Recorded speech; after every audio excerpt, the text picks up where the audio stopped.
he has a nice hat with fly protection. And we don't like flies. When we come from Germany, we don't like flies. I know you Aussies like the flies because you grow up with them. We don't. So, I thought I'd explain to you today, this is a tape measure. Oh, you all have seen one before, of course. But there are many features to a tape measure that are very useful. First of all, there's the casing. This is stopping the spool of the tape from springing out all over the place. That way it keeps it nice and neat. This is rather obvious, of course. You've never seen a tape measure that's just a pile of ribbon on the floor, although maybe this is happening at a dressmaking shop. Anyhow, this is for building, for carpentry, for craft works, for any kind of measuring in a very macro sense.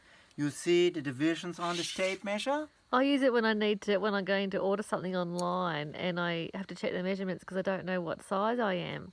And I put a tape measure around me, around my bits. This is very clever.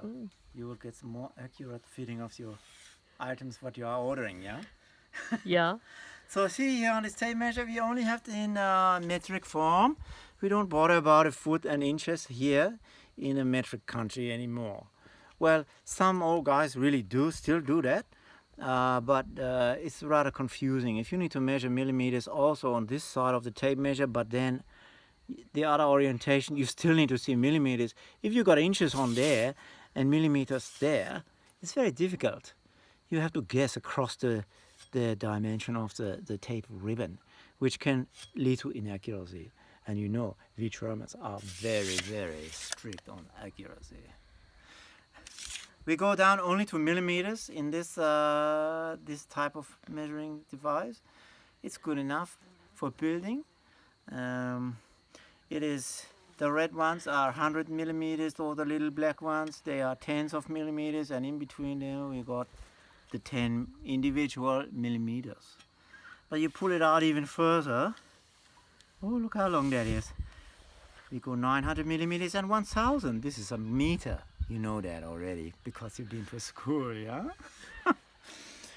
But then this is an 8-meter tape. So you got to be very, very careful when you go to the end of the tape, because if you stretch it too much, you break the string inside.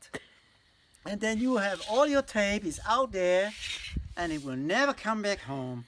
This is not very good. You may as well throw that one away unless you can pull it apart and put the spring back together.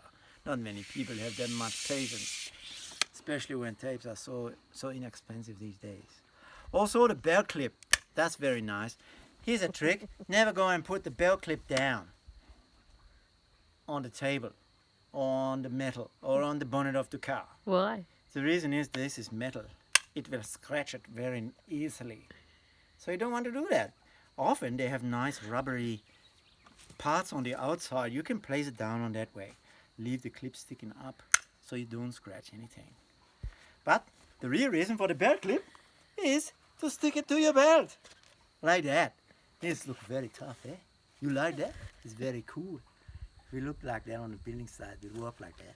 That's how we walk on the building site, yeah? Sicher. Okay, yeah. There it is. Yeah, over there. Oh, get the tape. There you go. That's the measure there. 1500. Put that back on your belt. Yeah.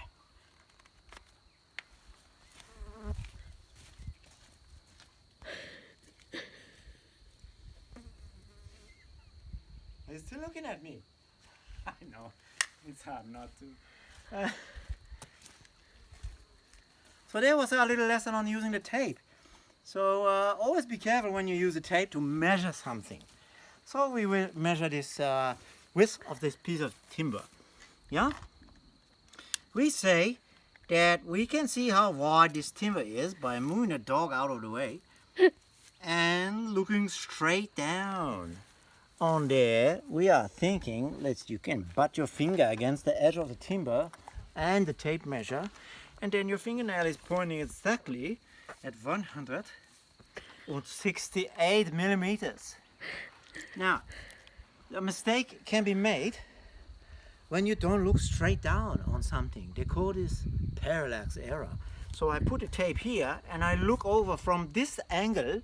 It makes it look like it's 170, but we already proven to you It's more close to 168 millimeters. So you don't look this way because now it looks like 165 millimeters. You must look straight down over the tape. Otherwise, you will be making inaccuracies in your measurements.